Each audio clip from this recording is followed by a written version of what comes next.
প্রিয় শিক্ষার্থীরা, দেখো আজকে আমরা একটা সম্পাদ্য করব 10, যেটা হলো বৃত্ত চ্যাপ্টার অধ্যায় 8। এটা একটু ইম্পর্টেন্ট একটা সম্পাদ্য, পরীক্ষা আসে। যে বলছে কি কোনো নির্দিষ্ট ত্রিভুজের অন্তর্বৃত্ত আঁকতে হবে, মানে কোনো একটা নির্দিষ্ট ত্রিভুজ দেওয়া থাকবে, তার অন্তর্বৃত্ত আঁকতে হবে। এই জন্য দেখো আমি আগে একটা ত্রিভুজ অঙ্কন করে নিয়েছি। এখন যে এই যে ত্রিভুজটা অঙ্কন করছে, এটার কোনো মাপ দেয় না। যদি আমার প্রশ্নে কখনো ত্রিভুজের 3টা বাহুর মাপ দেওয়া থাকে, ওই 3টা বাহু আমাদের নিয়ে একটা ত্রিভুজ অঙ্কন করে তারপরে অন্তর্বৃত্ত আঁকতে হবে। আচ্ছা দেখো, যেহেতু আমরা একটা অন্তর্বৃত্ত অঙ্কন করব, অর্থাৎ এবিসি ত্রিভুজের ভিতরে আমরা এরকম একটি বৃত্ত অঙ্কন করব যা এবি বাহু, বিসি বাহু আর এসি বাহুর কোনো বিন্দুতে স্পর্শ করবে। ঠিক আছে, এর জন্য আমরা প্রথম যে কাজটা করব, আমাদের এখানে যে বি কোণ আর সি কোণ, এই কোণের সমদ্বিখণ্ডক করব। আমরা কি করব? আমরা সমদ্বিখণ্ডক করব। দেখো সমদ্বিখণ্ডক করার জন্য আমরা যে কাজটা করব, আমরা বি কোণটারে যদি সমদ্বিখণ্ডক করতে যাই, তাহলে আমরা এটার আমরা ইচ্ছা মতো একটা চাপ নেব। যেহেতু আমি আগে থেকে কোনো চাপ দিই নেই, এখন আমরা ইচ্ছা মতো নিব। নেওয়ার পরে যেহেতু সম্ভবত তোমরা এটা জানো যে কীভাবে 2 ভাগ করতে হয়, এখন এটা সমান বা তার একটু কম নিয়ে এই দিকে চাপ, ঠিক ওই মাপ দা আবার এই পাশে চাপ।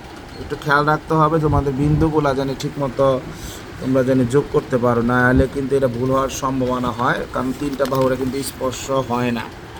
ঠিক আছে, দেখে আমি স্যার রাখতেছি এটাই করা যায় নাকি।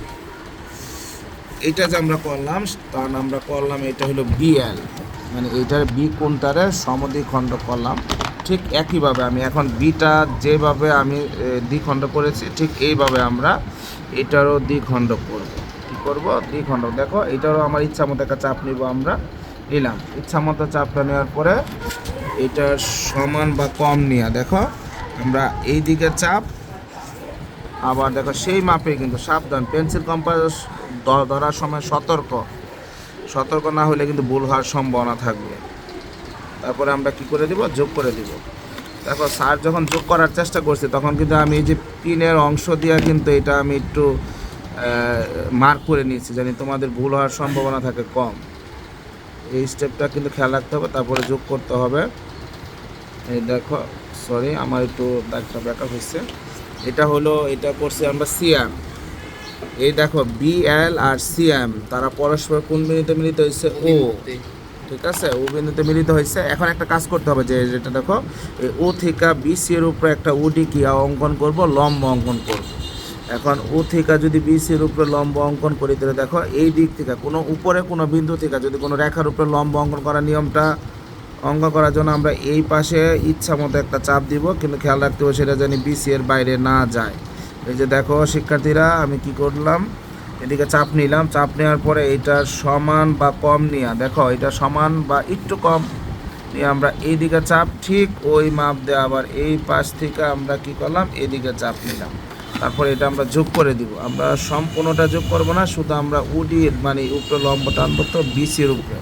এটা হলো উডি কি অঙ্কন করলাম, লম্ব।